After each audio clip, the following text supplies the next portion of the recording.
السلام عليكم، ازيكم عاملين ايه؟ تعالوا نعمل النهارده مع بعض العناب بطريقه سهله واحسن من بيشتروه من الجاهز بره وبمكونات بسيطه خالص.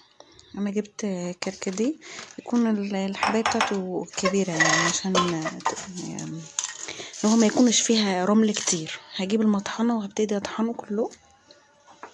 وهو بعد ما طحنته انا عملت يعني مج صغير كده.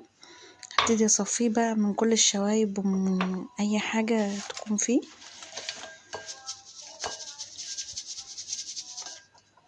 هصفيه كده كويس.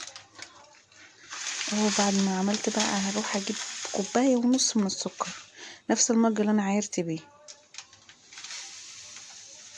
طبعا دي يعني سكر منه ماده حافظه ومنه بيدي مزازه كده للعناب.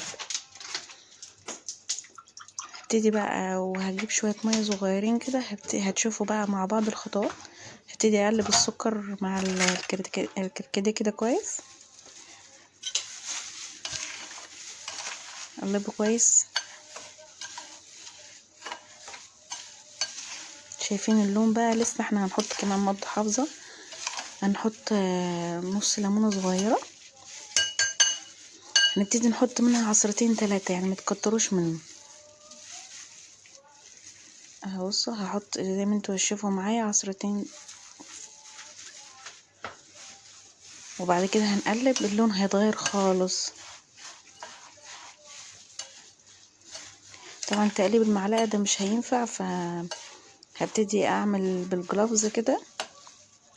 خلي بالكم لان اللون بيعمل خالص فيه، فلازم تلبسوا جلافز كده في ايديكم. هحط معلقتين 3 كده من الميه. هيخليه مندي كده زي الرمل كده اللي هو مبلول.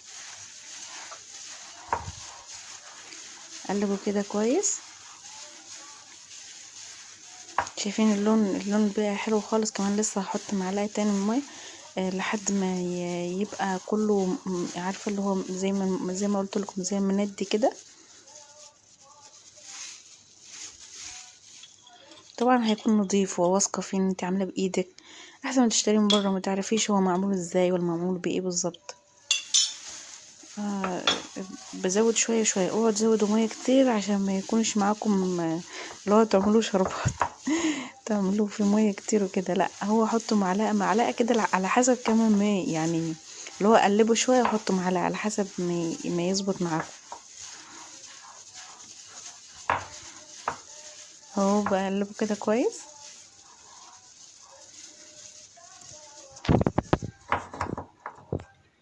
شايفين بقى شكله ازاي؟ تحفه جدا.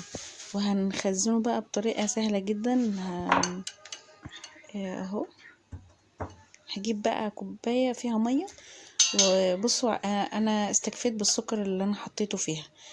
شوفوا انتوا لو حابين سكر ازيد حطوا طبعا يعني، فعلى حسب ايه، على حسب انتوا بتحبوا مسكر بتحبوه سكره خفيف كده.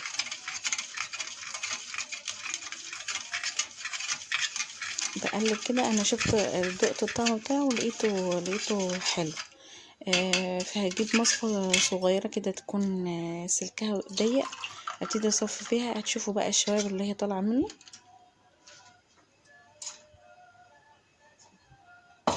هو شايفين بقى التلج وكان تحفه جدا. جربوه يا جماعه، هيعجبكم جدا احسن من الجاهز. وعجبنا وعملنا قبل كده برضو عصير الصوبيا.